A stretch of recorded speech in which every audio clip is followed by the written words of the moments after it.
¿Qué tal? Buenos días a todas y a todas. Vamos a continuar con este diplomado de control constitucional y control convencional en materia electoral.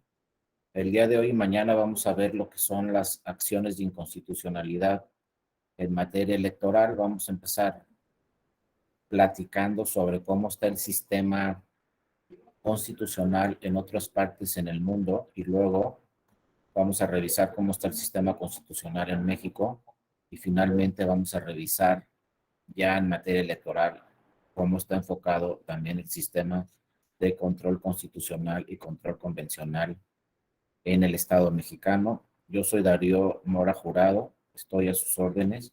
Pueden participar en cualquier momento de la sesión. Pueden abrir su micrófono o pueden poner por ahí alguna manita para darles la palabra o participar en el chat como ustedes quieran, pero para mí sí es muy importante su participación. Yo también soy profesor e investigador de la Escuela Judicial Electoral y bueno, ahí estamos a sus órdenes. Aquí está mi correo electrónico, que es dario.mora@te.gov.mx y mi Twitter, Darío Mora J. Cualquier cosa ahí también nos podemos comunicar, no solamente en este diplomado, sino en cualquier otro tema que tuvieran relacionado con la materia electoral, pues con toda confianza me pueden escribir directamente ahí a mi correo electrónico. Y les insisto, sí, para mí es muy importante su participación, sus dudas, sus cuestionamientos o algún tema que quieran tocar sobre el control constitucional y el control convencional en materia electoral. Ya mañana vamos a ver pues algunos casos directamente de acciones de inconstitucionalidad que ha resuelto el Pleno de la Suprema Corte de Justicia de la Nación y qué le corresponde al Tribunal Electoral cuando llegan acciones de inconstitucionalidad directamente al Pleno de la Suprema Corte, porque tenemos en México un sistema híbrido. Ya veremos mañana cómo cuando llega una acción de inconstitucionalidad a la Suprema Corte y se trata de materia electoral, pues inmediatamente se le avisa al Tribunal Electoral directamente a la Sala Superior para que también emita una opinión sobre estas acciones de inconstitucionalidad que si bien resuelve la Suprema Corte, el Pleno de la Corte, también participa la Sala Superior del Tribunal emitiendo una opinión sobre el tema, ya lo veremos mañana, pero hoy vamos a entrar directamente a cómo estamos en México, directamente relacionados con este tema de las acciones de inconstitucionalidad y qué tenemos que revisar, cuáles son nuestras autoridades y qué es lo que protegen nuestras autoridades y también cómo está el sistema en otros países. Primero vamos a irnos rápidamente al sistema europeo.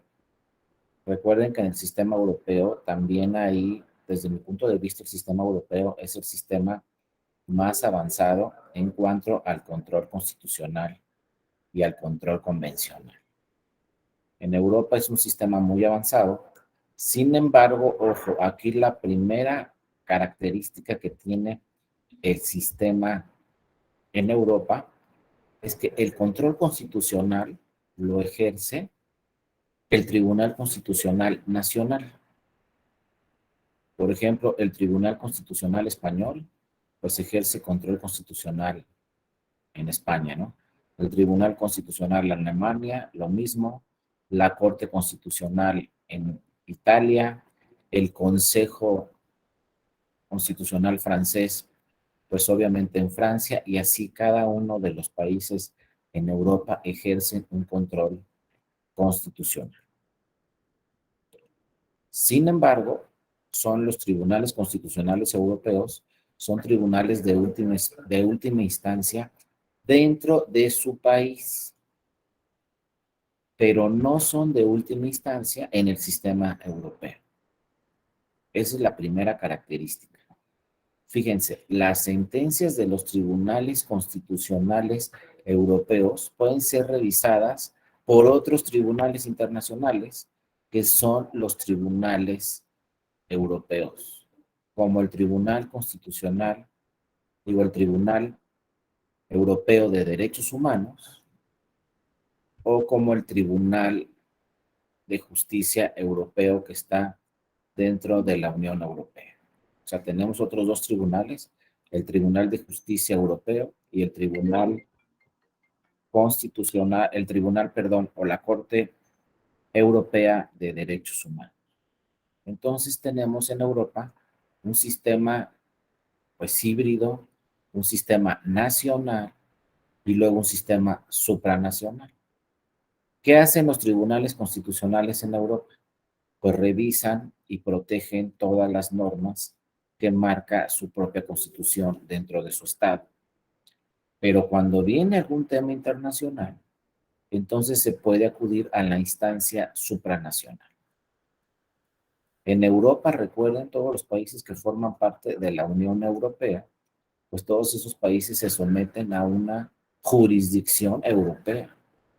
En Europa tienen un parlamento europeo que emite normas europeas. ¿Cómo se integra ese parlamento europeo?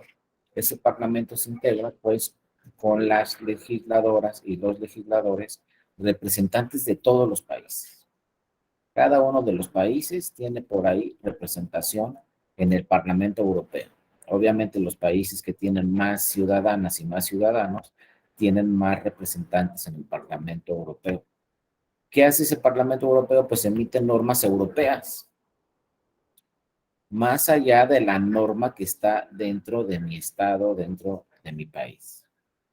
Y después esas normas europeas las interpreta en muchas ocasiones el Tribunal de Justicia Europeo.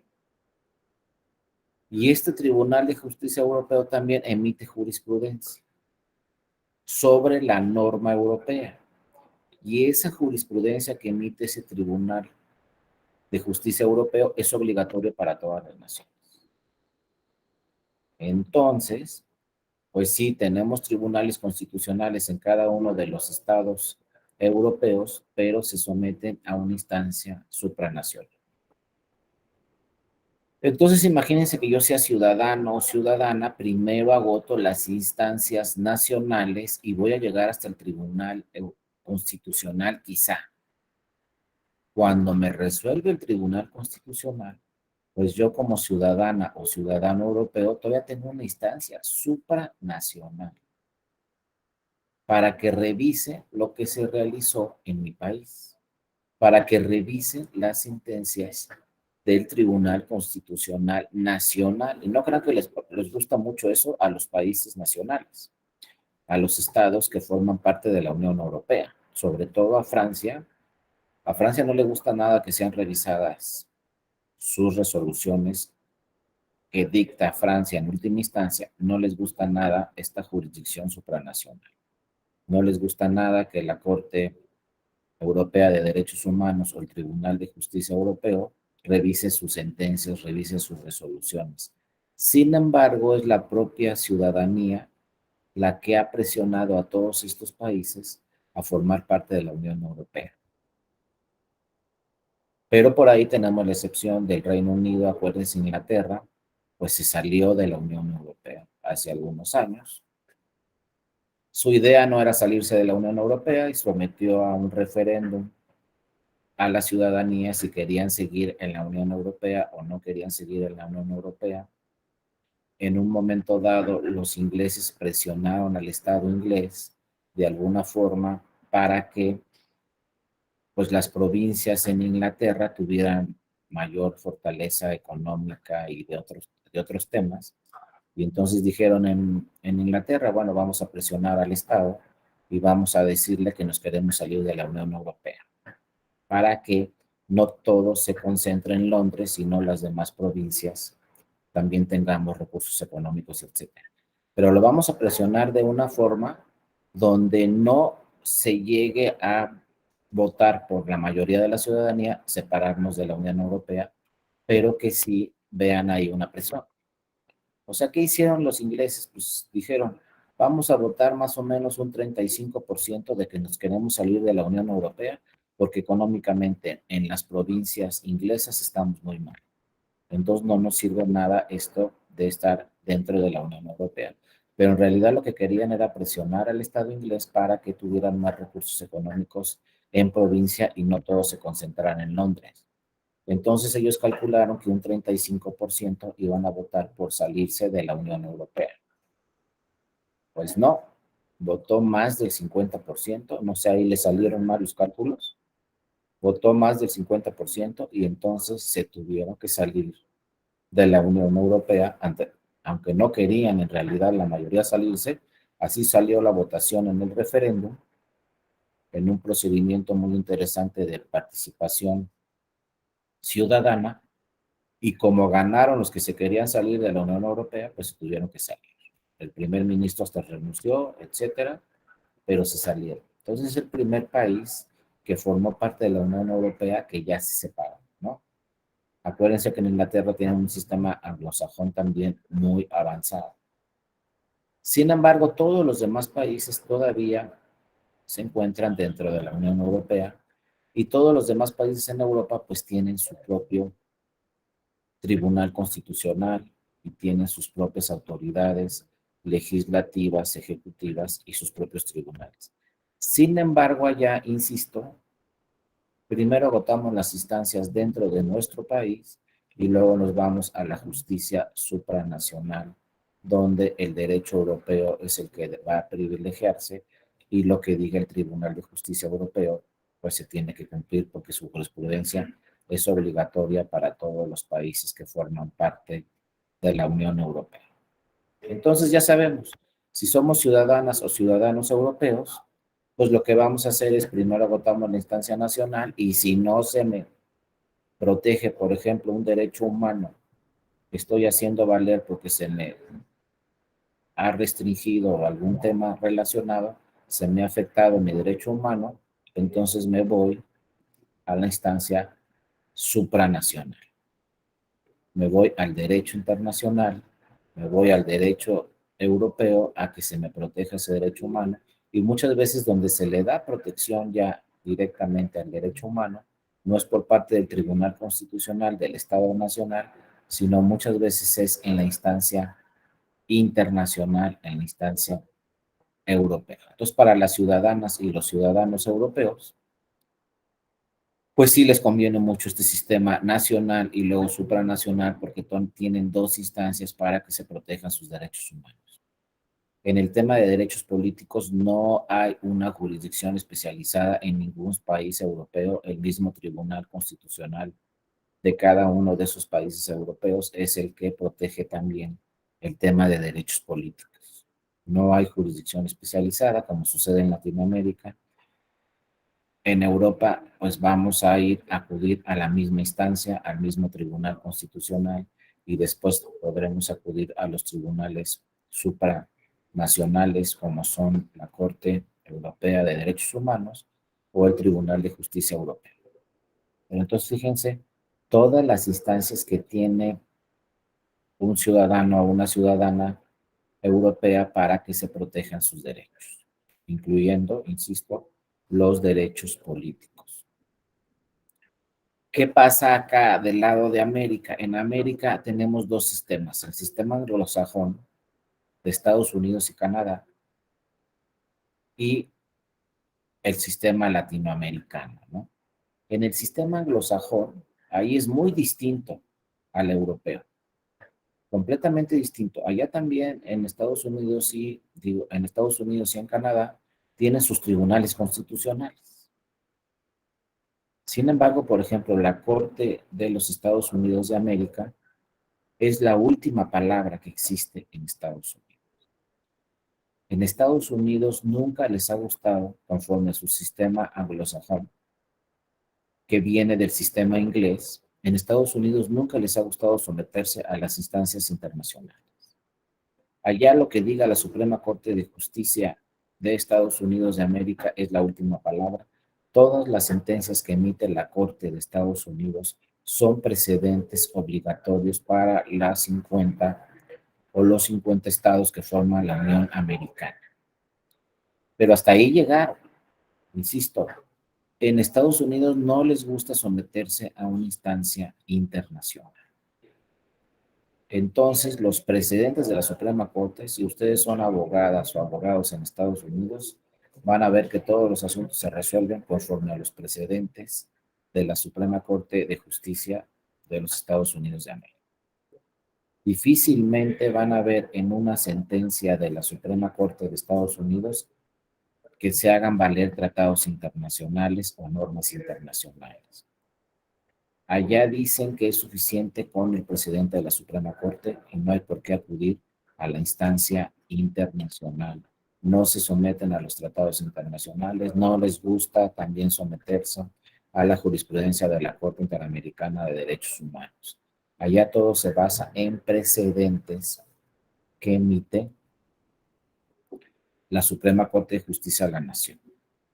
En Canadá el sistema es similar al de Estados Unidos. Tampoco les gusta someterse a las instancias internacionales. Y bueno, allá en Canadá tienen un parlamento y después tienen sus propios tribunales que crean precedentes y sobre esos precedentes se lleva toda la jurisdicción en Canadá. Los derechos políticos, tanto en Estados Unidos como en Canadá, también los resuelven los mismos tribunales.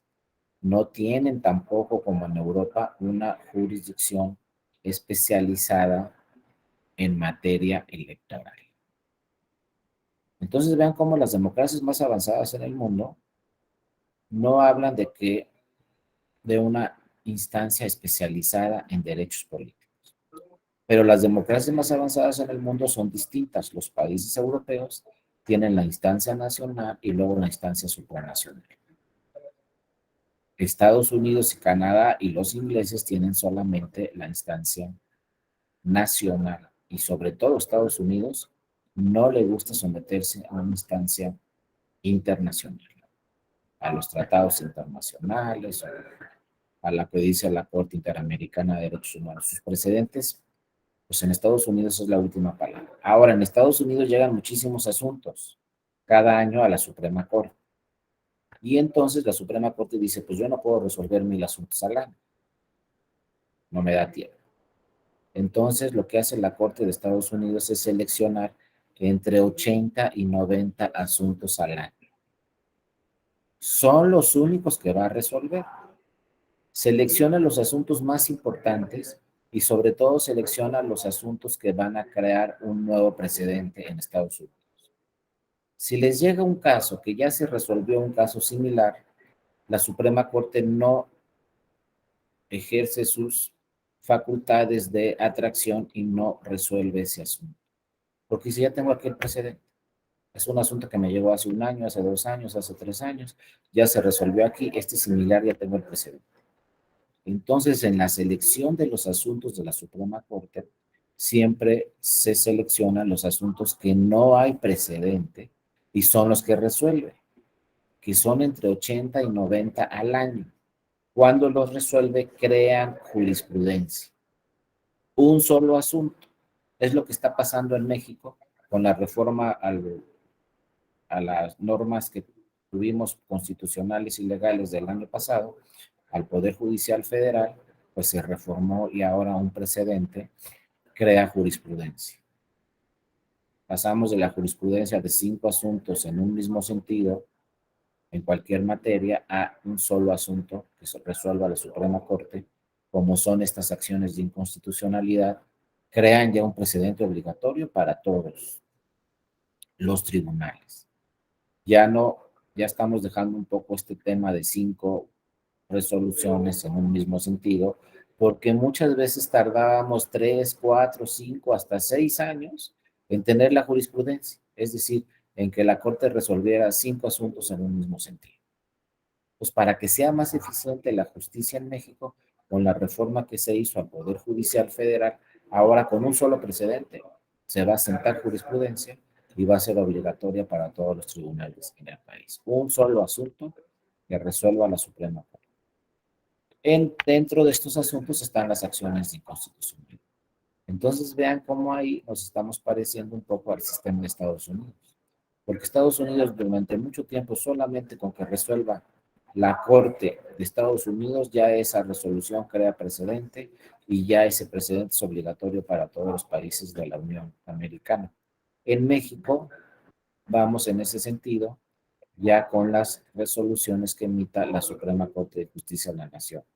Los asuntos que resuelve el Pleno de la Suprema Corte de Justicia de la Nación ya son actualmente precedentes obligatorios para todos. Pero bueno, entonces ya vimos cómo están en Europa, ya vimos cómo están en Estados Unidos y cómo están en Canadá, tienen sus tribunales constitucionales, son la última palabra, en Europa tienen sus tribunales constitucionales, pero podemos acudir a la instancia internacional. Pero ahora llegamos a México. Y en México, ¿qué sistema tenemos?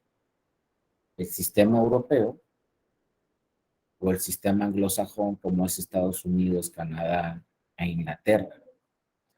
Y después la segunda pregunta es, ¿qué es lo que más nos conviene tener en México? Y acuérdense de esto que les voy a decir. ¿Cómo estamos en México? ¿Bien, mal o regular? Muchas veces las mexicanas y los mexicanos somos los primeros en cuestionar la justicia en México. Y decimos que estamos mal y decimos que hay estos problemas y hay estas inconsistencias. Pero la única forma de saber qué tan bien estamos o qué tan mal estamos, cómo está nuestro diseño, está bien, está mal, hay que cambiarlo, hay que modificarlo o hay que dejarlo así. La única forma de saber es con el derecho comparado. Por eso les platiqué de estos temas. No vamos a saber si nuestro Tribunal Constitucional está bien o está mal, pues si no sabemos cómo están los tribunales constitucionales en otros países del mundo y qué tan efectivos son. Yo puedo decir, la Suprema Corte de Justicia de la Nación es el mejor tribunal del mundo, sí, pero ¿por qué? O el diseño de la justicia en México está mal. Bueno, sí está mal, ¿por qué? ¿Qué tenemos en México que no tengan en Alemania o que tienen en Alemania que no tenemos en México? ¿O por qué la justicia en Estados Unidos es más efectiva que en México? ¿O por qué es más efectiva que la de México que la de Estados Unidos? ¿No? Y déjenme decirle que la justicia electoral en México pues es un paradigma que están revisando en otros países en el mundo. Ya que entremos a la materia electoral, les voy a explicar por qué en México se busca y se revisa siempre el diseño mexicano en materia electoral, porque es un diseño único en el mundo. Y entonces lo persiguen otros países, vienen a México visitantes extranjeros y revisan cómo está el sistema electoral en México y por qué en México tenemos un tribunal constitucional en materia electoral, que muchos dicen que no es constitucional, y también vamos a entrar a esa discusión. ¿El tribunal electoral es un tribunal constitucional o no es un tribunal constitucional? Porque de entrada estamos partiendo de la base que muchas veces, de la base en la que muchas veces podemos incurrir en el error. Y eso no nos puede pasar. Porque si yo les pregunto, ¿qué es un tribunal constitucional? Y dos, ¿cuáles son los tribunales constitucionales en el mundo? Tres, en México tenemos un tribunal constitucional, tenemos varios tribunales constitucionales y empieza ahí la discusión. Inclusive académicos muy reconocidos en México dicen que solo la Suprema Corte es un tribunal constitucional. Otros académicos en México y en el mundo dicen que el Tribunal Electoral también es un tribunal constitucional. Empieza ahí la discusión, ¿no? ¿Qué es un tribunal constitucional y para qué tenemos un tribunal constitucional en todos los países democráticos en el mundo? Un tribunal constitucional, en realidad yo no sé por qué todas las normas y en el mundo se habla de un tribunal constitucional. Porque la primera pregunta que les puedo hacer es, ¿qué hay tribunales inconstitucionales o qué? Pues no. Cualquier tribunal tiene que tener una base constitucional en cualquier país. O a nivel internacional, como ya vimos, pues una base internacional. La norma europea, pues por ejemplo, dice que van a tener un tribunal de justicia europeo. Y la norma alemana, pues dicen que la constitución alemana dice que en ese país van a tener diferentes tribunales. Pero entonces, ¿cuáles son los tribunales constitucionales? Si todos los tribunales tienen fundamento en la Constitución. Los tribunales constitucionales, en realidad, técnicamente, como lo podemos decir, es que Los tribunales constitucionales son aquellos que tienen jurisdicción constitucional en realidad. Un tribunal constitucional quiere decir que es un tribunal que tiene jurisdicción constitucional. ¿Qué quiere decir jurisdicción constitucional? Pues quiere decir que es un tribunal que puede interpretar directamente la Constitución. ¿Y qué quiere decir interpretar directamente la Constitución? Pues es un tribunal que puede hacer valer directamente lo que dice la Constitución sobre alguna otra norma. Es decir, llega un asunto a un tribunal, si este tribunal tiene jurisdicción constitucional, ese tribunal puede decir, yo no voy a aplicar esta ley porque es contraria a la Constitución. Y lo que voy a aplicar es la Constitución. Eso quiere decir un tribunal con jurisdicción constitucional. Yo no voy a aplicar los lineamientos del INE porque son inconstitucionales. Lo que voy a aplicar es la Constitución. Yo no voy a aplicar los estatutos de este partido político porque son inconstitucionales. Lo que voy a aplicar es la Constitución. Cuando escuchen un tribunal así, entonces estamos hablando de un tribunal constitucional. Nada más que la jurisdicción constitucional tiene diversas atribuciones, cada uno de los tribunales. Hay tribunales con cierta jurisdicción constitucional diferente a otros tribunales.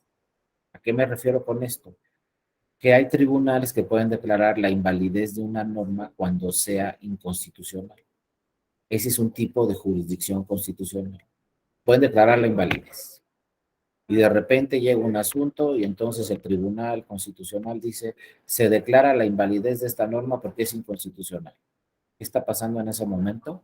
Que esa norma ya no tiene validez.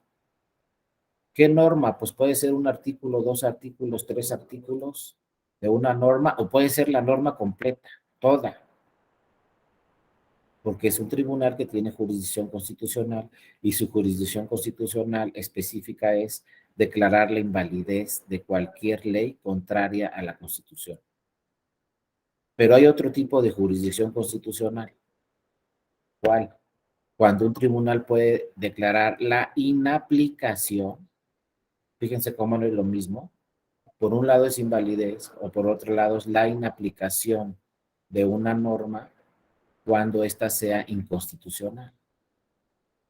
Y cuando se declara la inaplicación de una norma por inconstitucional, solamente es al caso concreto. ¿A quién se le inaplica esa norma? Pues al que acudió a ese tribunal constitucional a decirle que esa norma era inconstitucional y le estaba afectando. Entonces vean cómo hay diferentes tipos de jurisdicción constitucional.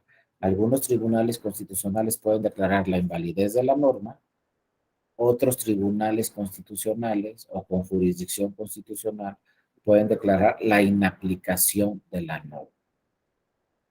Pero lo importante, y se llaman tribunales constitucionales, porque pueden decir esta norma no aplica porque es inconstitucional. Es decir, pueden interpretar directamente la Constitución. Ahora, para que sean tribunales constitucionales, también tienen de cumplir con un requisito de ser la última instancia, porque si no pueden revisarme. Si yo inaplico una norma, a lo mejor me revisa otra autoridad a ver si inapliqué bien o inapliqué mal esa norma. Entonces ya no soy un tribunal de última instancia.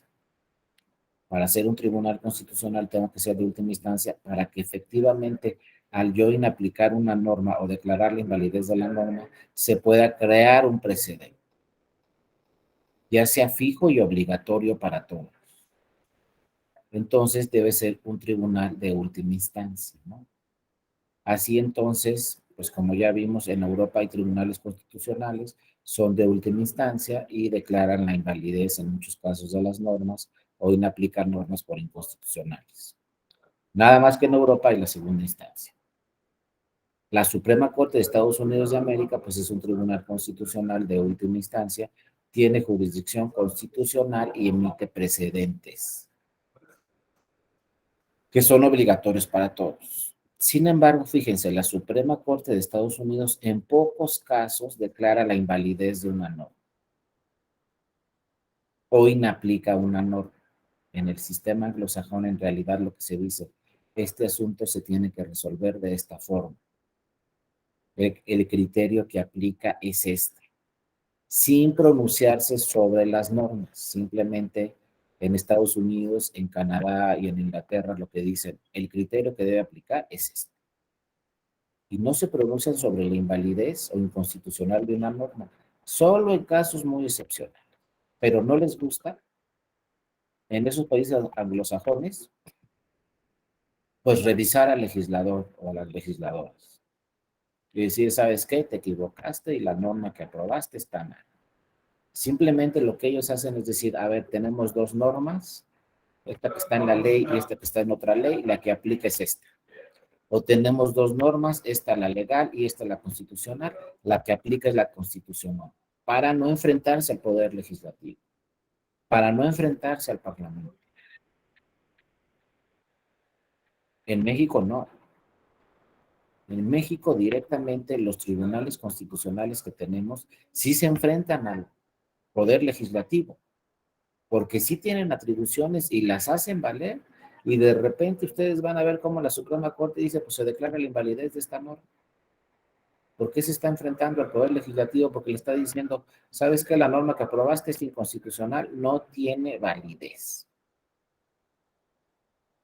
O ante el Tribunal Electoral, llegan y le dicen al Tribunal Electoral, ¿sabes qué? La norma, dice el Tribunal Electoral, la norma que tú aprobaste, el legislador, se inaplica. No se la voy a aplicar a esta persona porque es inconstitucional o es inconvencional. Entonces se están enfrentando directamente a las legisladoras y a los legisladores que aprobaron esa norma porque les están diciendo, ¿sabes qué? Te equivocaste, la norma es inconstitucional. Hay otro diseño también muy interesante, el de Francia, Canadá y Australia. Ahí hay un poder revisor o hay un órgano revisor de la norma antes de que se apruebe. Quizá es un diseño que a lo mejor algo en México pues podamos llegar para evitar este tema de que un tribunal le diga a un parlamento, oye, tu norma es inconstitucional. Pues en Francia tienen un sistema previo. Y en Francia hay una institución que revisa que antes de que se apruebe la norma por el parlamento, esta norma sea constitucional para evitar estos problemas. Entonces en Francia, cuando el parlamento, ¿no? O cuando su asamblea resuelve el asunto y aprueba la norma, esta ya no va a ser inconstitucional porque ya tuvo una revisión previa por un órgano especializado. En México no. En México se aprueban las normas y ya posteriormente, una vez aprobada la norma, ya es un tribunal que revisa esa norma y entonces ese tribunal pues va a revisar si efectivamente esa norma es constitucional o no. Entonces tenemos doble revisión. Y entonces tenemos muchos casos en donde la norma puede ser inconstitucional, pero ya lo va a decir un tribunal y ya no le va a parecer quizá al Congreso estatal o al Congreso federal que le dijeron, oye, pues ¿qué crees? Que tu norma es inconstitucional, no la vamos a aplicar, o sea, va a declararla inválida.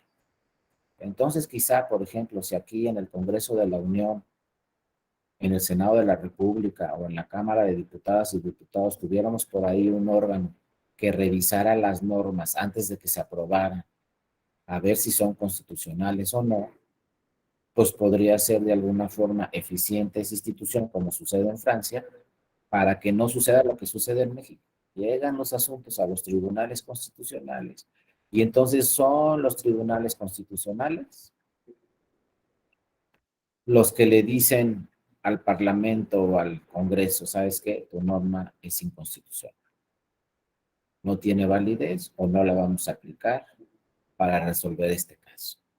Sin embargo, en la actualidad, pues sí, constantemente, tanto el Congreso de la Unión como los congresos locales emiten normas y esas normas después se revisan por los tribunales constitucionales y esas normas pueden ser inconstitucionales. O la otra figura, inconvencionales. Entonces, aunque esté ahí la norma, esté aprobada por un Congreso, esa norma quizá no tenga validez. El problema también que tenemos es que cada vez se impugnan más normas y va a llegar un momento en que un tribunal constitucional pues no puede revisar todas las normas y no puede pronunciarse. No nos va a dar tiempo. Por eso es muy importante tener una autoridad previa que revise si las normas que se van a aprobar son inconstitucionales o no. Porque imagínense, en México tenemos 32 entidades federativas. Nomás les hablo de lo electoral. Y las 32 entidades aprueban normas electorales. Y cuando se impugnan esas normas electorales, pues todas llegan a la Suprema Corte. Y esas impugnaciones de esas normas electorales las tiene, entre comillas, que resolver la Suprema Corte antes de que empiece el proceso electoral. En algunos casos ha dado tiempo y en algunos otros casos la Suprema Corte resuelve y dice, bueno, esta norma es inconstitucional, pero va a tener efectos para el próximo proceso electoral, porque el proceso electoral actual ya empezó, ya vamos a la mitad, o lo que sea. Entonces, bueno, ahí hay que revisar todo el sistema mexicano. Pero la primera particularidad que tenemos en México, que en México tenemos, y les digo, eso lo cuestionan mucho en otros países del mundo, porque el primer tema en México es, tenemos dos tribunales constitucionales. Y llegan del extranjero y nos dicen, ¿cómo que tienen dos? Si en España hay uno, si en Alemania hay uno, si en Francia hay uno, si en Italia hay uno, en Estados Unidos hay uno, en Canadá hay uno, ¿no? En Colombia hay uno, ¿cómo que en México dos? Pues dos. Y aquí les digo, hasta académicos muy reconocidos en México dicen que no, que solamente es uno. Sin embargo, si nos vamos a la jurisdicción constitucional, nos vamos a dar cuenta que en México hay dos tribunales constitucionales. ¿Por qué en México hay dos tribunales constitucionales? Porque en México decidió el poder reformador, el poder legislativo, tener una jurisdicción especializada en materia electoral. Y eso no lo entienden en Estados Unidos, ¿no? O en Canadá. Pero ¿cómo que ustedes tienen una jurisdicción especializada en materia electoral? Sí, pero ¿por qué lo tienen así? ¿No? Muchas veces se cuestiona. También en Europa nos dicen, oigan, pero ustedes ¿por qué tienen una jurisdicción especializada en materia electoral? Porque así viene la historia de México, porque venimos de un partido político hegemónico, porque venimos de donde las elecciones las organizaba la Secretaría de Gobernación y donde las elecciones las calificaban la Cámara de Diputados o diputadas y el Senado de la República. Veníamos de una autocalificación política y luego veníamos de una sociedad que no confiaba en las autoridades. Había desconfianza en sus autoridades que organizaban los procesos electorales y que calificaban los procesos electorales. Hasta que llegamos a la elección de 1988, donde acuérdense, unos dicen que se cayó el sistema porque no habló, otros dicen que se cayó el sistema porque se apagó, otros dicen que no hay ningún problema porque las boletas ahí estaban de papel, como seguimos hasta actualmente, y se podían contar voto por voto, aunque el sistema electrónico se haya caído, se haya apagado o lo que haya sucedido, ahí estaban las boletas en los 300 consejos distritales. Pero después, ¿quién le tocó calificar esa elección? Pues a las cámaras, ¿no? ¿Quiénes calificaron esa elección presidencial? Pues la Cámara de Diputadas y Diputados. Y ahí revisaron paquetes, abrieron paquetes, en fin, hubo una discusión muy amplia, pero ahí la sociedad mexicana en general, incluyendo los políticos y las políticas, se dieron cuenta que no era posible ya que las elecciones las organizara el propio Poder Ejecutivo y las calificaran las cámaras, una calificación política. Inclusive, pues ahí a partir de ese 1988 se empezaron a impulsar reformas electorales muy importantes. como desde mi punto de vista la más importante, aunque dicen que hay otras más importantes, para mí la más importante de todas las reformas electorales fue la de 1990, porque en 1990 nace el IFE y nace el Tribunal Electoral. A partir de 1990 se separan las elecciones de la organización del Poder Ejecutivo y se separan las elecciones de la calificación de los órganos políticos. Nacen instituciones autónomas e independientes.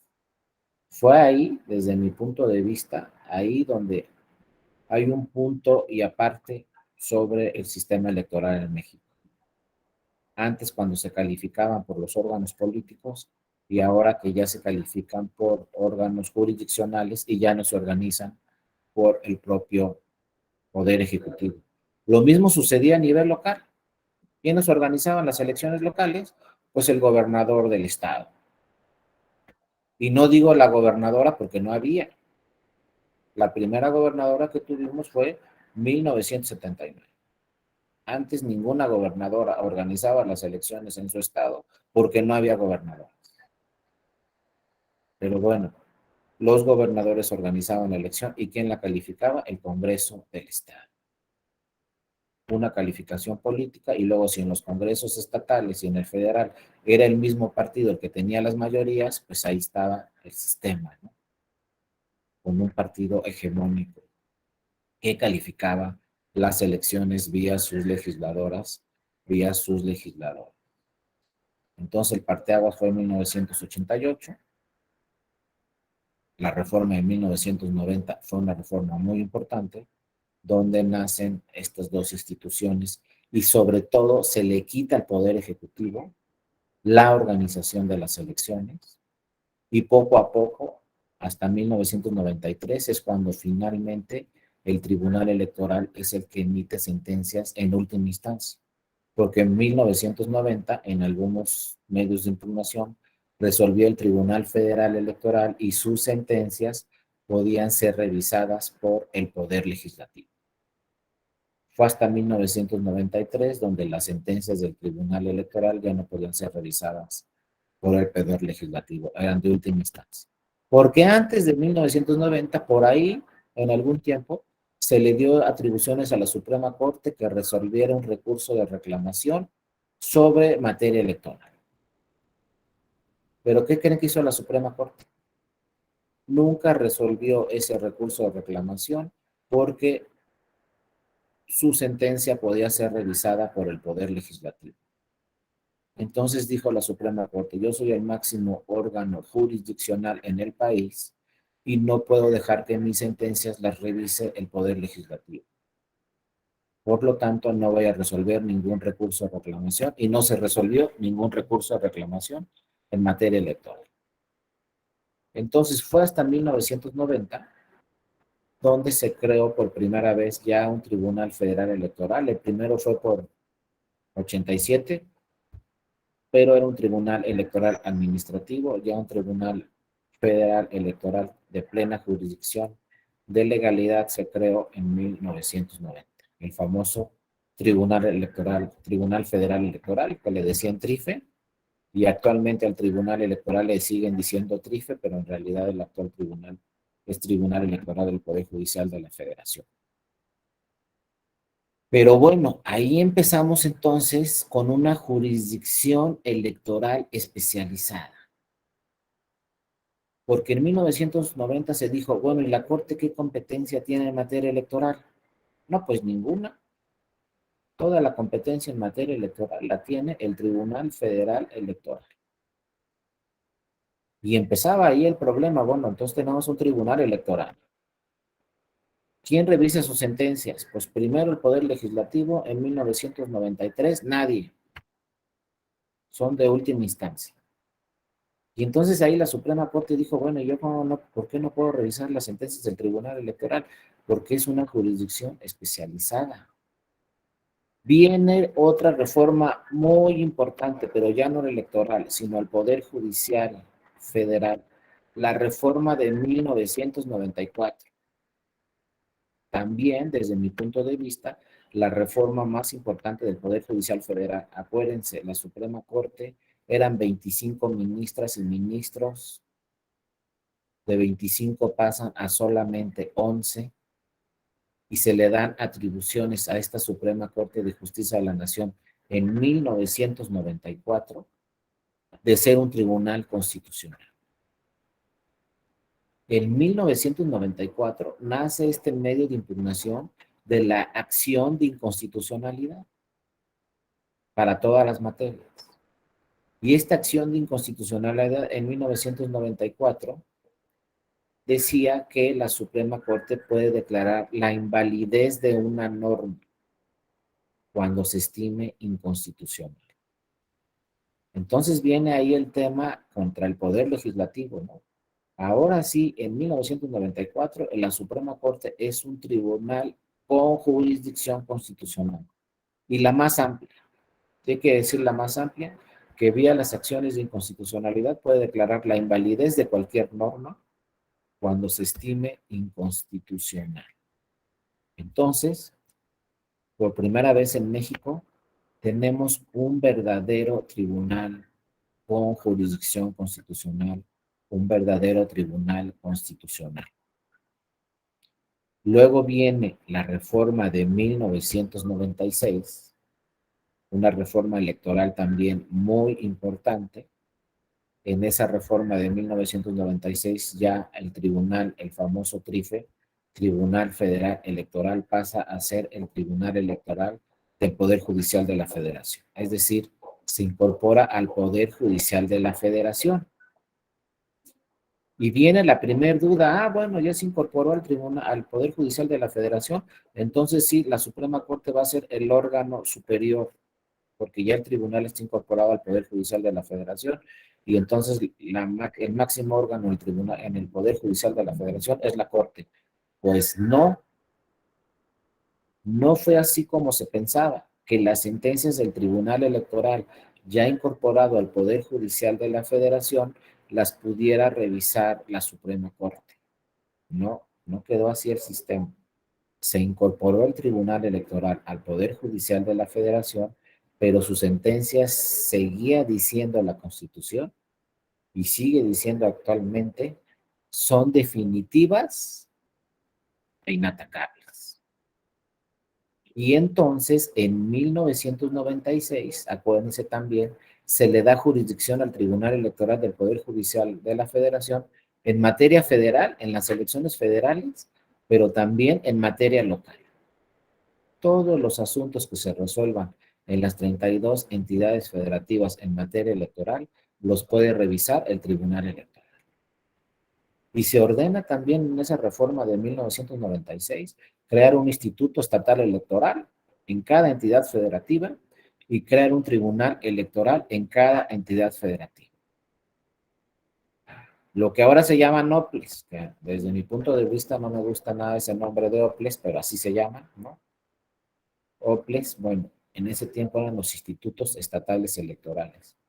Las resoluciones de los institutos las podía revisar el Tribunal Electoral del Estado y las sentencias del Tribunal Electoral del Estado las podía revisar entonces el Tribunal Electoral del Poder Judicial de la Federación. Y dentro de esta reforma de 1996 también algo muy importante que sucedió es que se crearon acciones de inconstitucionalidad en materia electoral. Porque en 1994 nace este medio de impugnación de las acciones de inconstitucionalidad para cualquier materia, pero no para la materia electoral. Ya en 1996 se incorporan estas acciones de inconstitucionalidad también en materia electoral. Pero ¿quién las iba a resolver? ¿La Suprema Corte o el Tribunal Electoral? Si son acciones de inconstitucionalidad en materia electoral. Quedó igual. Quien resuelve las acciones de inconstitucionalidad en materia electoral también es la Suprema Corte de Justicia de la Nación. Pero con un diseño diferente, porque los plazos son mucho más breves para resolver una acción de inconstitucionalidad en materia electoral que para resolver una acción de constitucionalidad en alguna otra materia. El procedimiento electoral es mucho más rápido con plazos mucho más breves vía las acciones de inconstitucionalidad. Pero entonces, ¿por qué el tribunal electoral también es un tribunal constitucional? Si quien resuelve las acciones de inconstitucionalidad en materia electoral es la Suprema Corte, entonces el único tribunal constitucional que tenemos en México es la Suprema Corte. Y empezó esa discusión. Fíjense, el tribunal electoral entonces no es un tribunal constitucional porque las acciones de inconstitucionalidad las resuelve la Corte, no el tribunal electoral. Pero ¿qué pasó a partir de 1996? Pues bueno, como el Tribunal Electoral tenía jurisdicción federal y tenía jurisdicción local, empezaron a llegar asuntos al tribunal. Y más asuntos, y más asuntos. Y un primer asunto muy importante que llegó fue un asunto de que quería ser candidato, quería ser candidato a gobernador Han Rom, esta persona, ¿no? Uno de los primeros asuntos. Y llegó el asunto y estaba la ley Chapulín en ese tiempo en el estado de Baja California. ¿Qué quería decir eso? Que si eras presidente municipal, tenías que terminar tus 3 años de presidente municipal para después aspirar si querías ser candidato a una gobernatura. Pero tenías que terminar los 3 años. Y entonces esta persona, Han Ron, pues decía, no, ¿sabes qué? Yo quiero ser candidato a gobernador, pero pues para poder registrarme tengo que pedir licencia de la presidencia municipal antes de que terminen los 3 años. Pero la ley no se lo permitía. Entonces ese asunto llegó hasta la sala superior porque se trataba de un asunto de una gobernatura y entonces la sala superior señaló un punto muy interesante y dijo, más allá de lo que está la ley, de lo que dice la ley, en la ley famosa, la ley Chapulín, donde no puedes pedir licencia, tienes que terminar los 3 años de tu encargo, más allá de lo que decía la ley estaba la Constitución y los tratados internacionales. Y la Constitución y los tratados internacionales hablaban de que, pues el derecho a ser votado. No, una norma secundaria no puede impedir el derecho a ser votado. Una norma secundaria no puede impedir el derecho a una candidatura, a que vote por mí la ciudadanía. El candado que está en la ley secundaria no puede impedirme que yo me registre y que renuncie o pida licencia en la presidencia municipal antes de terminar los 3 años, porque se me estaría vulnerando mi derecho a ser votado que está en la Constitución y que están en los tratados internacionales. Entonces ahí la Sala Superior dijo, ese candado que está en una ley secundaria es inconstitucional y es inconvencional, porque le está vulnerando a esta persona su derecho a ser votado. Y es un derecho constitucional y es un derecho que está en los tratados internacionales. Por lo tanto, la norma secundaria es inconstitucional, es contraria a tratados internacionales y por lo tanto no la voy a aplicar. ¿Qué hizo ahí la Sala Superior? En pocas palabras, ejerció control constitucional y ejerció control convencional. ¿Podía o no podía? A ver, la Constitución decía, el Tribunal Electoral es la máxima autoridad en materia electoral. Y así sigue diciendo, ¿eh?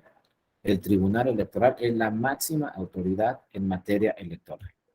Luego por ahí hay un medio de impugnación que se llama juicio de revisión constitucional. Es un medio de impugnación que su propio nombre lo dice, el Tribunal Electoral debe de revisar qué dicen las normas constitucionales sobre las normas locales. Y el Tribunal Electoral en esos años ya estaba revisando a fondo los temas de argumentación e interpretación. Acuérdense, parece que estamos hablando de hace de miles de años, pero en 1996 que se creó este tribunal, 1997, 98, 99, Ustedes vayan a cualquier universidad, nadie hablaba de argumentación ni de interpretación. No existía la materia de argumentación jurídica o de interpretación jurídica. Eso le estoy hablando de los 90. Estamos en 2022 y cuidado, 2022, todavía hay universidades que no tienen la materia argumentación e interpretación constitucional.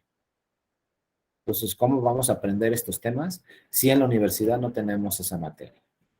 Bueno, el Tribunal Electoral por ahí de los 90, pues ejerció control constitucional y ejerció control convencional.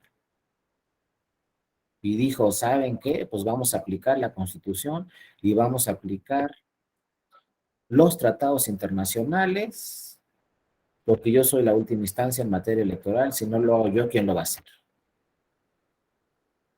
Primer pregunta, ¿eh? Segunda pregunta.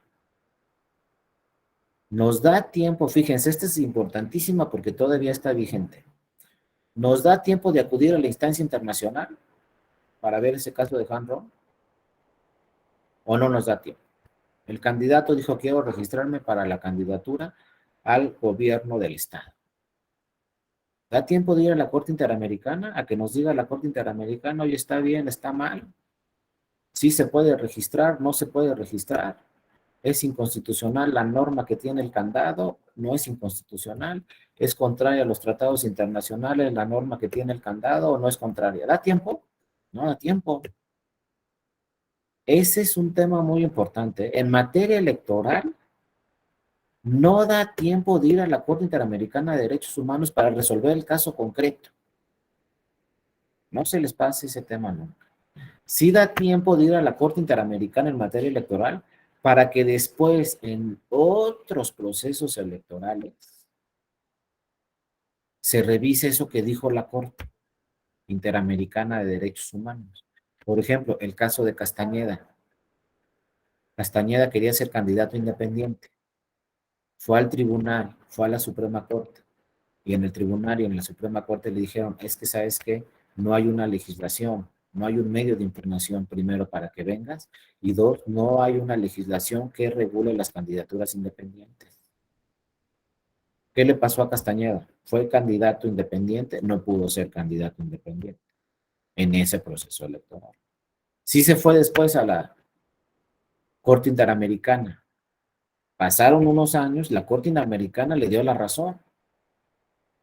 Y entonces la Corte Interamericana, ¿cómo le dio la razón? Le dijo al Estado mexicano, ¿sabes qué? Crea legislación con candidaturas independientes y págale los gastos y costas a Castañeda. Todo lo que se gastó en sus juicios. Y el Estado mexicano le pagó todo lo que se gastó en sus juicios y pasaron otros años para que el Estado mexicano creara la figura de las candidaturas independientes a nivel federal y después a nivel local. No fue inmediato, pasaron algunos años, pero finalmente se cumplió con la recomendación de la Corte Interamericana de Derechos Humanos. Pero a lo que yo me refiero es, ¿Castañeda fue candidato independiente cuando lo impugnó porque fue a la autoridad internacional? No, porque no da tiempo de tener una resolución de la autoridad internacional para ese proceso electoral. No da tiempo. Después nos dirá lo que sea la Corte Interamericana. Pero para ese proceso electoral, quien lo va a resolver en última y definitiva instancia va a ser el Tribunal Electoral. Cualquier tema de ese proceso electoral. ¿Qué quiero decirles con eso? Que entonces el Tribunal Electoral dice, ah, bueno, si no da tiempo de ir a la Corte Interamericana, entonces yo voy a ejercer control constitucional, pero al mismo tiempo voy a ejercer control convencional. Yo como Tribunal Electoral voy a revisar qué dice la Constitución, pero también yo como Tribunal Electoral voy a revisar lo que dicen los tratados internacionales para resolver este caso, porque si no, ya no da tiempo de ir a la instancia internacional. Entonces el Tribunal Electoral no le hace como en Europa, que primero van al Tribunal Constitucional Español y luego nos vamos al Tribunal de Justicia Europeo, a que revise el Tribunal de Justicia Europeo la norma supranacional, los tratados internacionales, la norma europea. Aquí no da tiempo en materia electoral. Entonces el Tribunal Electoral revisa la norma constitucional y también revisa la norma internacional al mismo tiempo. Y cuando el Tribunal Electoral resuelve un asunto, es con fundamento en la Constitución y con fundamento en los tratados internacionales. ¿Cuál es la ventaja para los que acuden al tribunal? Que en su demanda, los que acuden al tribunal le pueden hacer valer lo que dice la Constitución y también le pueden hacer valer lo que dicen los tratados internacionales. Y entonces también quien litiga o el partido político o la candidatura o quien sea que llegue al tribunal dice, bueno, la ventaja que tengo en este tribunal es que le voy a hacer valer normas constitucionales y le voy a hacer valer normas internacionales al mismo tiempo. Y este tribunal me va a revisar las normas constitucionales y las normas internacionales. Ya no me tengo que ir a un tribunal internacional, porque el propio tribunal electoral está revisando la normativa internacional. El propio Tribunal Electoral está revisando la jurisprudencia de la Corte Interamericana de Derechos Humanos. Entonces ya puede tener una resolución definitiva e inatacable durante este proceso electoral, no para el que sigue. Eso empezó con el caso de Han Rong. Después llegó otro caso muy sonado, acuérdense, en el 2000, cuando se anuló la elección de Tabasco. En el 2000, por primera vez, el Tribunal Electoral anula una elección de una gobernatura. Fue en el estado de Tabasco. Fue una sentencia muy cuestionada, porque ¿cómo anuló el Tribunal Electoral la elección de Tabasco? La anuló con base en una famosa causal abstracta, así se llamaba. Había causales de nulidad en la ley, pero no alcanzaban para anular la elección de Tabasco. ¿Por qué no alcanzaban las causales de nulidad que estaban en la ley? Porque decía que se podía anular la elección de la gobernatura en Tabasco si existían irregularidades durante la jornada electoral. Fíjense cómo plasmaron las legisladoras y los legisladores en la ley esa causal de nulidad. Decían, solo por irregularidades que sucedan en la jornada electoral se puede anular la elección de Tabasco para la gobernatura. Oigan, pues qué fácil que le ponga así el legislador, ¿no? Solo por irregularidades en la jornada electoral. No, pues a todo dar. Y a ver, y si todas las irregularidades no sucedieron el día de la elección, si todas las irregularidades sucedieron en la preparación de la elección, se gastaron más dinero o llegó dinero de procedencia ilícita, utilizaron radio y televisión en las campañas y no estaba prohibido, o lo que sea, ¿no? Cualquier irregularidad que ustedes imaginen en la preparación de la elección. Ah, es que dice el legislador que solo en la jornada electoral. Irregularidades en la preparación de la elección no proceden. Y entonces llega la impugnación a la sala superior en el 2000, se solicita que se anule la elección de gobernador, se revisan las causales de nulidad, dicen solamente durante la jornada electoral, pero llega el partido que quedó en segundo lugar y le dice al tribunal, es que pasó esto, y pasó esto, y pasó esto, y pasó esto, durante la preparación de la elección, en las campañas, en las precampañas. Se vulneran todos estos principios constitucionales. A ver, si ustedes fueran magistradas o magistrados del tribunal, cómo admiten esa demanda y después anulan o no anulan la elección? Si no hay una causal de nulidad en la ley. Otro tema constitucional, otro tema de control constitucional, dice el tribunal. O sea, que hay de dos. No admitir la demanda y decir no se puede anular la elección de gobernador en Tabasco porque no hay una causal de nulidad que hable de actos en la preparación de la elección. Una o dos, anulo la elección porque se vulneran principios que están en la Constitución y creo una nueva causal de nulidad que se va a llamar la causal de nulidad abstracta, en donde se pueden revisar irregularidades que sucedan en la preparación de la elección. Porque yo como tribunal electoral tengo que revisar todo lo que pasó en el proceso electoral, no solamente en la jornada. Y vienen temas de interpretación. Hago una interpretación formalista, hago una interpretación directamente conforme a la ley y digo, no se puede anular porque no hay causal de nulidad. o hago una interpretación constitucional. Y digo, sí se puede anular porque se vulneraron estos principios de la Constitución y entonces creo una nueva causal de nulidad. Pero yo como tribunal, porque no está en la ley. ¿Qué hizo el tribunal? Creó una nueva causal de nulidad que se llamó causal abstracta, donde el tribunal señalaba en esa jurisprudencia obligatoria en todo el país, ¿no? Porque era una jurisprudencia de la Sala Superior. Y decía la causal abstracta, se pueden revisar irregularidades que sucedan durante la preparación de la elección. Y si son graves y determinantes, se anula la elección vía la causal abstracta. Criterio del tribunal, interpretación constitucional. Resuelve el tribunal, entonces la elección de la gobernatura de Tabasco y anula esa elección vía causal abstracta. Y obviamente vienen cuestionamientos, vienen críticas al tribunal. El tribunal no es un tribunal constitucional. ¿Cómo es posible que un tribunal, vía su jurisprudencia,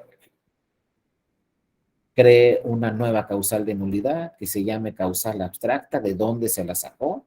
Se la sacó de la manga, no está en la ley, y si no está en la ley, ese tribunal no puede anular una elección. Otros decían, estuvo bien que el tribunal haya revisado lo que sucedió en la preparación de la elección, estuvo bien que el tribunal haya revisado si esa elección cumplió con lo que señala la Constitución o no cumplió. Y estuvo bien que haya creado esa jurisprudencia donde está la causal de nulidad abstracta, para que no suceda solamente en Tabasco, si en cualquier estado donde sucedan irregularidades durante la preparación de la elección, pues entonces el tribunal anula la elección vía causal abstracta. Pero es una interpretación constitucional. Y otra vez viene la pregunta, ¿el tribunal tenía que revisar el caso Han Ron vía Constitución, vía tratados internacionales? ¿El tribunal debía de anular una elección vía una causal abstracta, revisando lo que dice la Constitución, aunque esa causal abstracta no está en la ley? Ya venía ahí preguntas, en realidad. ¿El tribunal puede ejercer control constitucional o no lo puede ejercer? ¿Es un tribunal constitucional o tiene que atender directamente a lo que dice la ley? Y empezaron a llegar más casos así. Le estoy hablando de 1997, 98, luego otros casos del 2000, luego en el 2003 también por ahí se anuló la elección de Colima y hubo otros asuntos, lo dice o no lo dice la legislación, pero ¿saben qué? Los que llegaban al tribunal eran los partidos políticos y los que le decían al tribunal ejerce control constitucional eran los partidos políticos. Luego por ahí, fíjense, otro caso muy interesante del 2000 al 2005. En el 2000 primero, 2000, 2002, primero dijo la Sala Superior, no se pueden revisar asuntos dentro de los partidos políticos. Lo que se llama justicia intrapartidaria, no se puede revisar lo que aprueban los partidos políticos dentro de sus estatutos. Se debe de proteger la libre autodeterminación de los partidos políticos. ¿Qué decía ahí el tribunal? Ningún militante puede acudir al tribunal, porque la Constitución nos habla de libre autodeterminación dentro de las normas de los partidos políticos. Y así decía la ley. El JDC no procede para justicia intrapartidaria, porque hay una disposición que nos habla de la libre autodeterminación de los partidos políticos en sus normas internas. Pasan 2 años y siguieron viniendo los partidos políticos al tribunal y siguieron diciéndole los partidos políticos al tribunal, ¿sabes qué? Tienes que revisar nuestra justicia intrapartidaria. Tienes que revisar, tribunal, nuestras normas internas. Tienes, tribunal, que defendernos de actos o resoluciones dentro de nuestros partidos políticos a los militantes. Tienes que abrir el JDC para que lleguen los militantes al tribunal.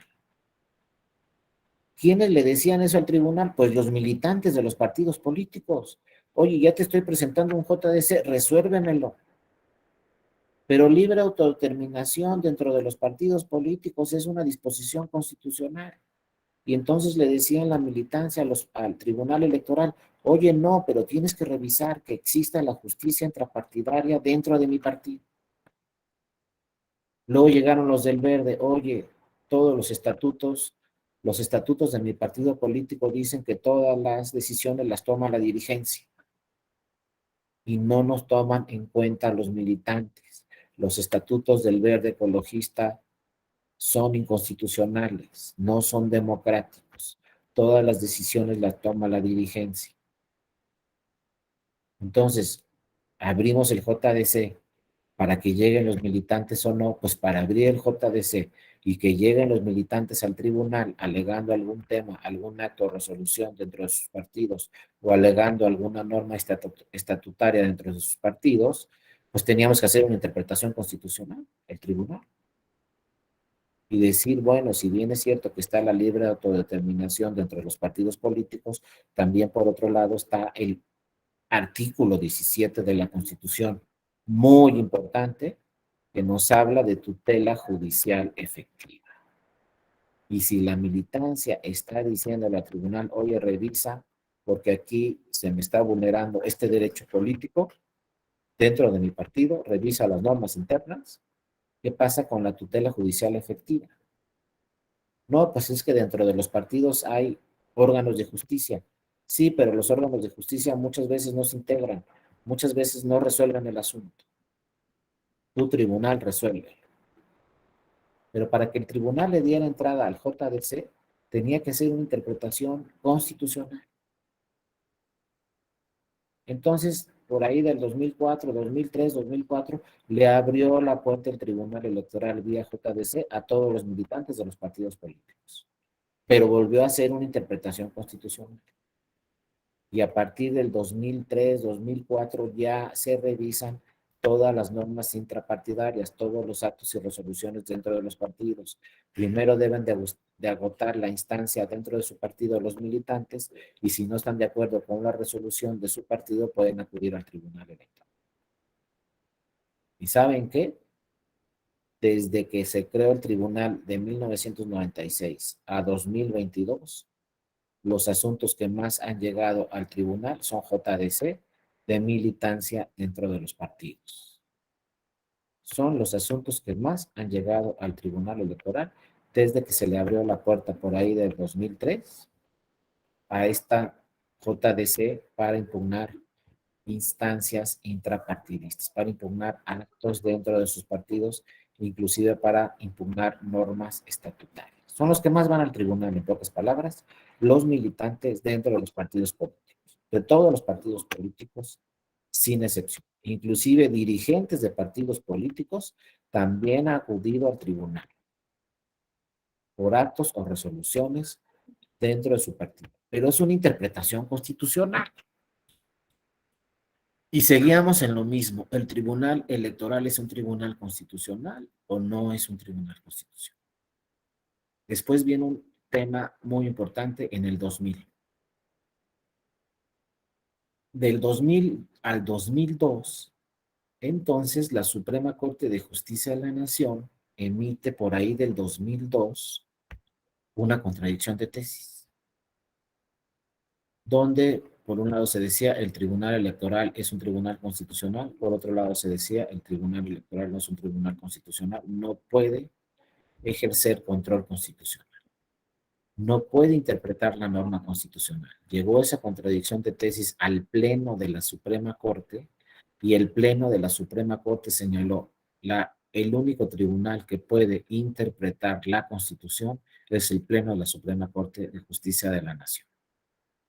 El Tribunal Electoral no tiene jurisdicción constitucional.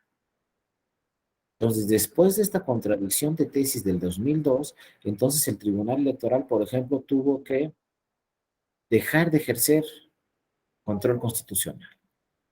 Pero seguían llegando los partidos y le decían los partidos al tribunal, oye, aquí realiza esta interpretación constitucional. Y entonces por ahí van a haber varias sentencias donde la Sala Superior decía, no puedo ejercer ese control constitucional porque ya me dijo el Pleno de la Corte que yo no tengo atribuciones para ejercer ese control constitucional. Pero entonces quedaba ahí un gran vacío. Vamos a ver de qué se trata ese vacío, ¿no?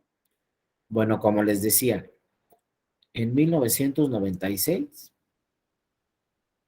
se tiene una reforma constitucional y se crean las acciones de inconstitucionalidad en materia electoral.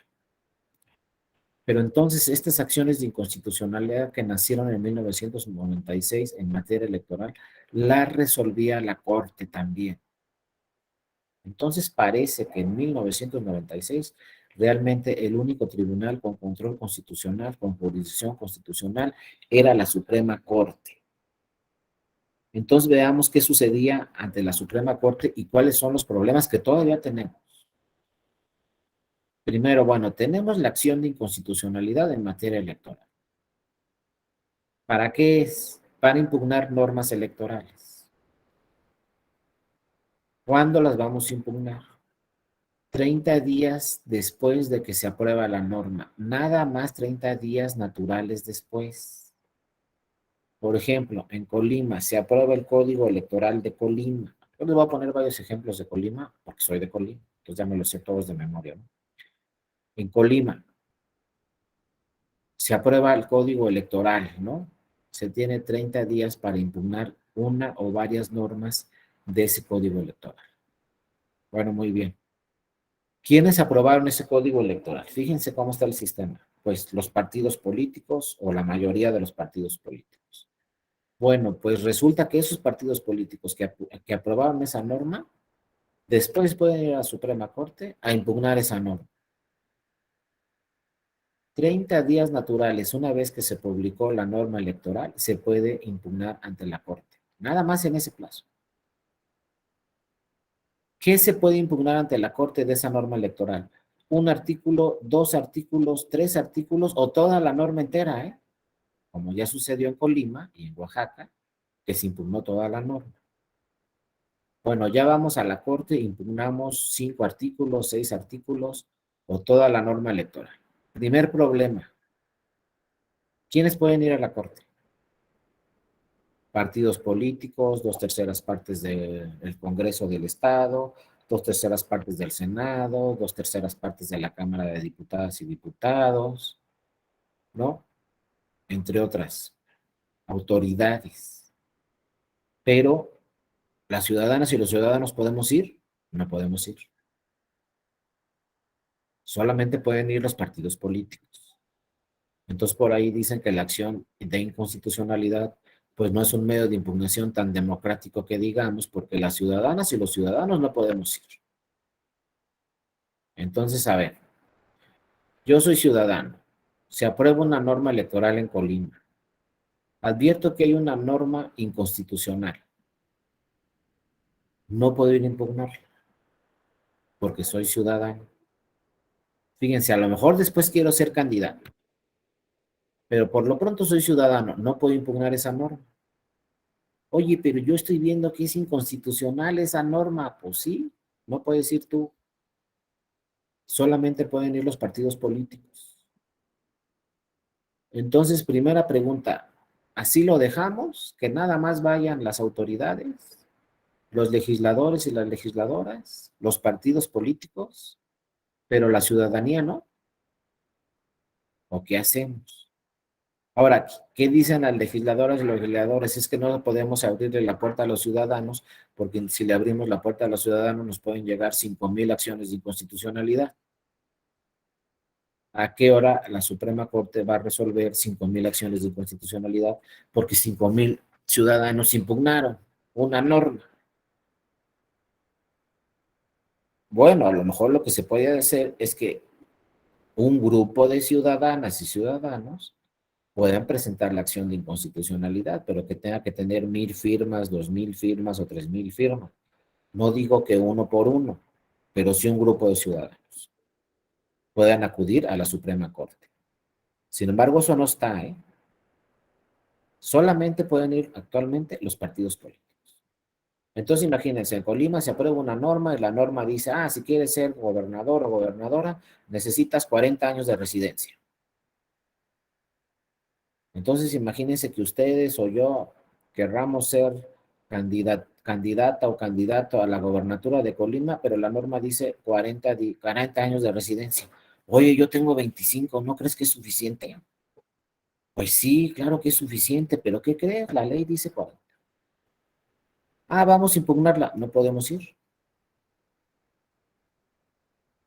Ah, que pues que vaya el partido. Ah, pues que vaya. ¿Qué partido va a ir? Pues le voy a decir a estos del partido que vayan. Y te dicen, no, no vamos a ir. Y entonces, imagínense ustedes que de veras crean que esa norma es inconstitucional, contraria a los tratados o es inconvencional, contraria a los tratados o inconstitucional, ¿no? Contraria a la Constitución. Pero ahí está la norma.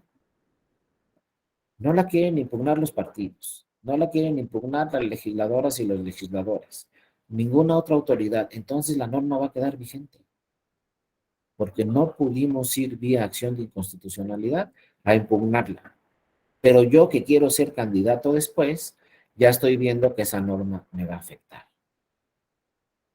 Y si no fui a la Suprema Corte, entonces ¿a dónde voy a ir? Si el único tribunal constitucional que ejerce control constitucional es la Suprema Corte. Y van a vencer los 30 días naturales y entonces ya no fui a la Suprema Corte porque no puedo ir como ciudadano, como ciudadano. Cuando quiera ser candidato, ¿qué voy a hacer? Y la Corte ya le dijo al tribunal en el 2002, tú no puedes ejercer control constitucional. ¿Qué voy a hacer? Y estoy viendo claramente que la norma que aprobó el Congreso de Colima es inconstitucional. Lo tengo clarísimo. Ya me lo dijo mi amiga la diputada que acaban de aprobar esa norma. ¿Y ahora qué voy a hacer? Y viene la pregunta más importante, ¿y la tutela judicial efectiva que tenemos que tener todas las personas en nuestro país, dónde está? No puedo ir. Primer problema que tienen las acciones de constitucionalidad en materia electoral. Segundo problema, ¿le da tiempo a la Suprema Corte o no le da tiempo de resolver las acciones de inconstitucionalidad en materia electoral antes de que empiece el proceso electoral? Pues depende cuántas lleguen cada año, porque acuérdense, la Suprema Corte no crean que nomás resuelve electoral, ojalá, pues no. Resuelve acciones de inconstitucionalidad de todas las materias, pero también resuelve otros medios de impugnación, muchísimos medios de impugnación. Y ya no son 25, ahora son 11. Y al presidente o la presidenta de la Corte no le turnan asuntos. Nomás vota, pero no le turnan asuntos. Entonces son 10. ¿Le da tiempo al Pleno de la Corte revisar todos esos asuntos, todas las acciones de inconstitucionalidad que se presenten en todas las materias? ¿Le da tiempo a la Suprema Corte de revisar todos los asuntos que llegan? El problema es que los asuntos electorales se tienen que resolver antes de que inicie el proceso electoral. Y si hay una reforma importante a la ley, tiene que ser 3 meses antes de que inicie el proceso electoral. Entonces, yo les pregunto, ¿cuántas acciones de inconstitucionalidad en materia electoral le van a llegar a la Corte en el 2023? No sabemos. Le va a dar tiempo a la Suprema Corte de resolver todas las acciones de inconstitucionalidad en materia electoral en el 2023, porque vamos a tener elecciones en el 2024 en todo el país, y les digo en todo el país porque son en todo el país, en las 32 entidades federativas, diputaciones, senaduría y presidencia. ¿Va a haber normas nuevas? Pues a lo mejor sí. Si hay reforma electoral, va a haber legislación electoral nueva.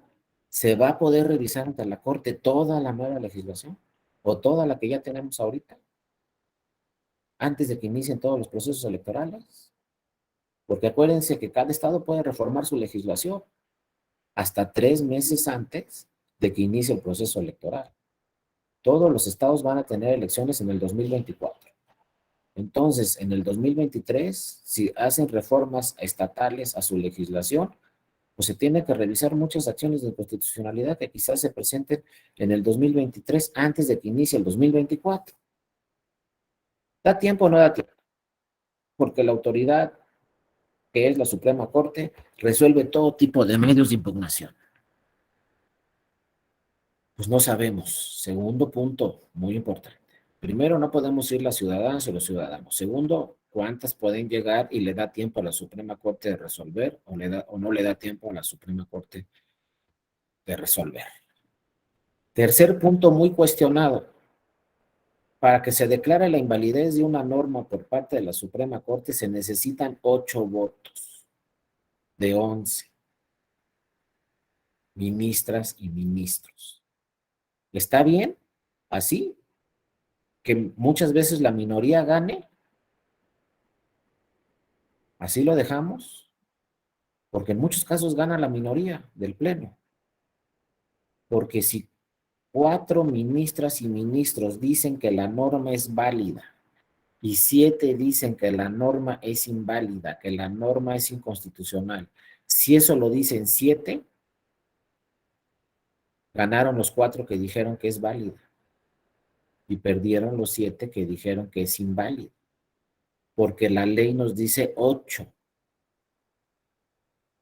Entonces es un tribunal, el máximo tribunal que tenemos en nuestro país, como dice el más alto tribunal que tenemos, que es la Suprema Corte, el pleno de la Suprema Corte, pues en el pleno de la Suprema Corte en muchos casos los gana la minoría.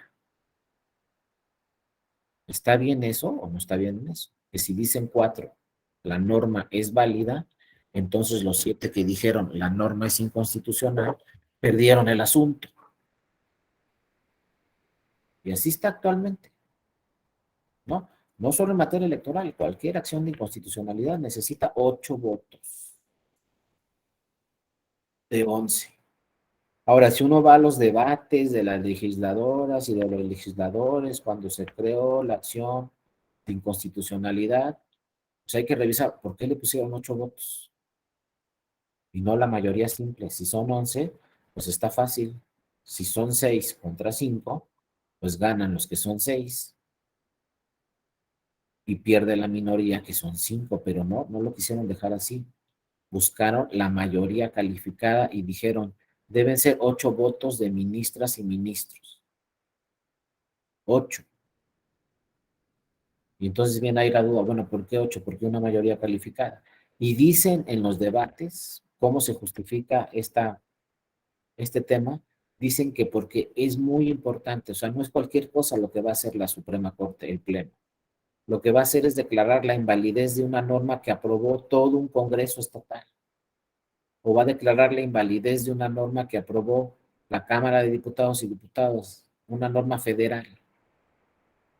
Entonces, como es un tema muy delicado declarar la invalidez de una norma, de una ley, se necesitan 8 votos, no solamente 6. Se necesita una mayoría calificada. Imagínense que en Colima la Suprema Corte, por ahí del 2009, creo, declaró la invalidez de toda la reforma electoral, o sea, de todas las leyes electorales en Colima, la Suprema Corte declaró su invalidez de todas. ¿Por qué? Porque se dijo que no cumplió esa reforma electoral, esas nuevas leyes electorales en Colima no cumplieron con el procedimiento legislativo de primera lectura, segunda lectura, conclusiones. Es decir, se hizo en fast track, se hizo rapidísimo la reforma electoral, no cumplió con las reglas para hacer una reforma electoral y entonces resolvió el Pleno de la Suprema Corte, se declara la invalidez de toda la reforma, de todas las nuevas normas. Y entonces en la elección de la gobernatura de 2009 se llevó el proceso electoral con la norma anterior. No se pudo implementar las nuevas leyes porque no cumplieron con los procedimientos que marca la ley y se declaró la invalidez de toda la reforma electoral, de todas las leyes. Por lo tanto, dice el legislador y las legisladoras, es un tema tan complejo y es un tema tan importante que para declarar la invalidez de una norma se necesita una mayoría calificada de 8 votos, no de 6. Sin embargo, yo se los dejo ahí a la reflexión. ¿Seguimos con 8 votos o nos vamos a la mayoría simple? En la mayoría de los tribunales constitucionales en el mundo se gana con mayoría simple. En México, en los casos de acción de inconstitucionalidad, para declarar la invalidez de una norma se necesitan 8 votos. Y de alguna forma está justificado por el legislador en ese momento, porque dijo, oigan, es que no vamos a hacer cualquier cosa, lo que va a hacer es declararse la invalidez de una norma que ya aprobó todo un Congreso. Es una norma vigente. Se va a declarar la invalidez de esa norma, pues que sean 8 votos para que se tenga más certeza que es una decisión por una mayoría calificada y no solamente por una mayoría simple. Y ahí está la discusión. Y sigue la discusión. ¿Lo dejamos en 8 votos o lo bajamos a 6 votos? Obviamente necesitamos una reforma a estos temas para que pudiera bajar a 6, o lo dejamos en 8. Ya tuvimos una reforma al Poder Judicial Federal el año pasado y no se tocó este tema de la votación. Simplemente se dijo que ya sucedía en las acciones de inconstitucionalidad. Cuando se resuelve una acción de inconstitucionalidad, esa sentencia es un precedente y ese precedente es obligatorio para todas las autoridades. No necesitamos jurisprudencia, no necesitamos 5 sentencias. Una sola sentencia de una acción de inconstitucionalidad ya es precedente, ya es jurisprudencia y ya es obligatorio para todas las autoridades. Entonces, declarar la invalidez de una norma, pues nos dicen tienen que ser 8 ministras o 8 ministros. Pero tenemos los casos que ya se han dado, donde 4 dicen que no, y entonces ganó la minoría. Y es lo que nos dicen en el extranjero. Oigan, es que en su tribunal muchas veces gana la minoría. Pues sí, muchas veces, si la minoría dice la norma es válida, pues la norma queda válida. Bueno, ahora, ¿cuál fue el problema?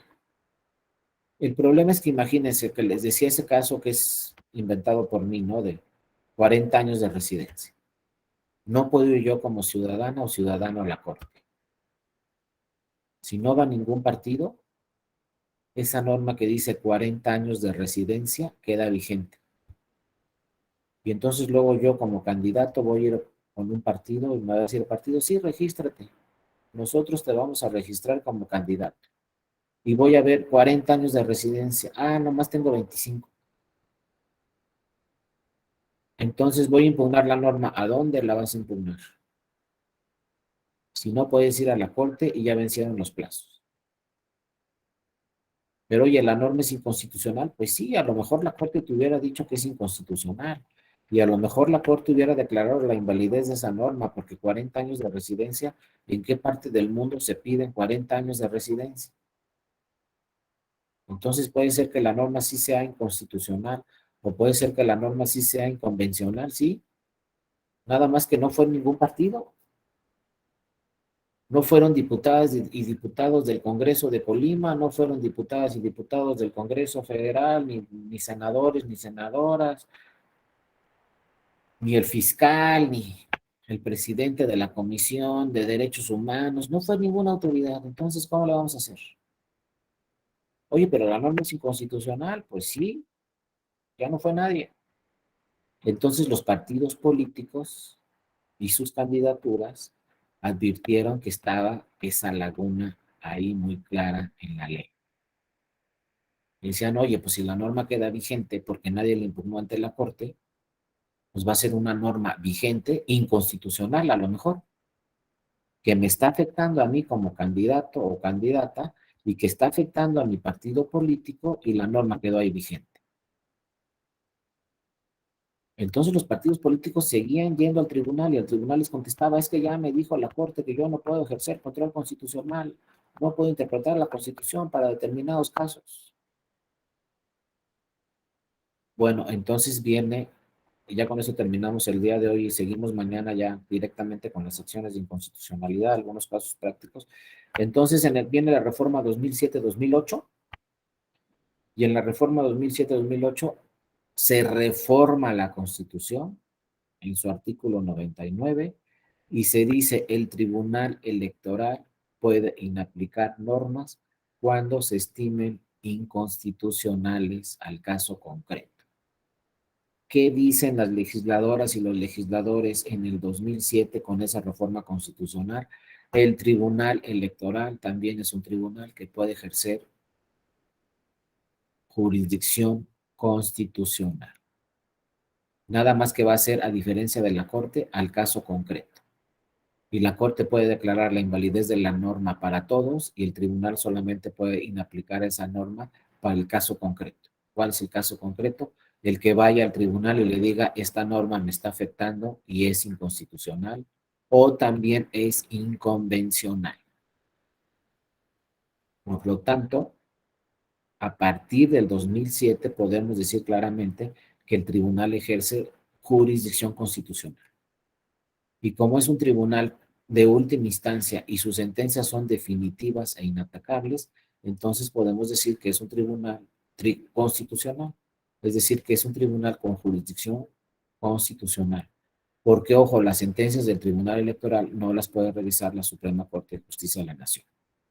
Las sentencias del Tribunal Electoral son definitivas e inatacables.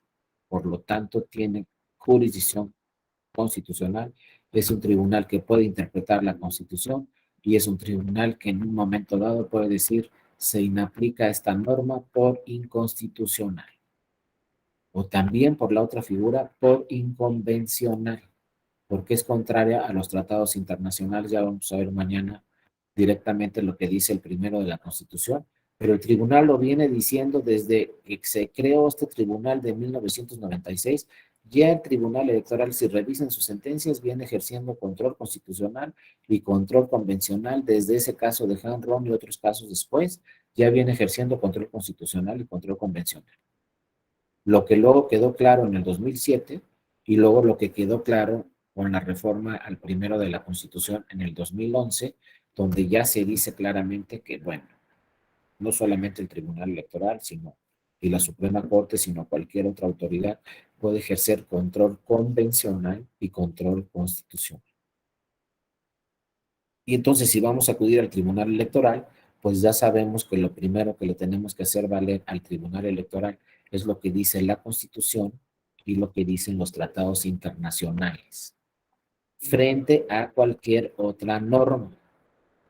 Ya mañana vamos a ver qué pasa en algunos temas importantes. Por ejemplo, si ya la Suprema Corte declaró la invalidez de una norma, ¿qué es lo que hace el tribunal frente a esa norma si la vuelven a impugnar? O al revés, más interesante, si la Corte dice que la norma es constitucional y luego llegan al tribunal y dicen, oye, tribunal, esta norma es inconstitucional, ¿qué debe hacer el tribunal? Oye, como ya la Corte dijo que es constitucional, entonces yo como tribunal también digo que es constitucional o también la puedo volver a revisar. Eso lo vamos a ver también mañana en esos casos. Y vamos a ver mañana también qué dijo la Suprema Corte cuando resolvió una acción de inconstitucionalidad. Y también vamos a ver cuál es la importancia de la opinión que le da la Sala Superior a la Suprema Corte cuando resuelve una acción de inconstitucionalidad. Y no hay excepción. Cualquier acción de constitucionalidad que presenta, inmediatamente la Corte le dice al tribunal, a ver, dame tu opinión sobre esta acción. ¿Cómo se debe de resolver? Y el tribunal siempre, en todos los casos, le da opinión a la Suprema Corte, al Pleno, cómo se debe de resolver esa acción de inconstitucionalidad. Bueno, ya mañana vamos a ver en todos esos casos. Por lo pronto, no sé si alguna de ustedes o alguno de ustedes tuviera alguna duda, alguna pregunta. Si no, mañana seguimos con este tema de las acciones de inconstitucionalidad. Les agradezco mucho a todas y a todos su atención el día de hoy. Acuérdense que aquí al principio de la presentación está mi correo electrónico, ahí me pueden escribir con mucho gusto, no solamente en este diplomado, sino me pueden escribir en cualquier momento, cualquier tema de la Escuela Judicial Electoral o cualquier tema de la materia electoral, pues con todo gusto estoy a sus órdenes. Gracias, Jesús, te mando un fuerte abrazo. Gracias a todas y a todos los que nos siguieron, José Manuel, Endy, Alfonso, muchas gracias, Juan, Lilia, Antonio, Oscar, cuídense mucho. Gracias a mi compañera de la EJE que estuvo aquí dándole seguimiento a toda esta presentación. Y acuérdense, compañeras y compañeros, como dicen ahí en la televisión, nos vemos mañana a la misma hora y en el mismo canal, o sea, mañana a las 9. Gracias a todas y a todos. Alfonso, José, Roberto, muchas gracias a todas y a todos. Nos vemos Gracias, mañana. profesor. Gracias, que estén muy bien. Gracias. Cindy, cuídate mucho. Hasta luego. Gracias.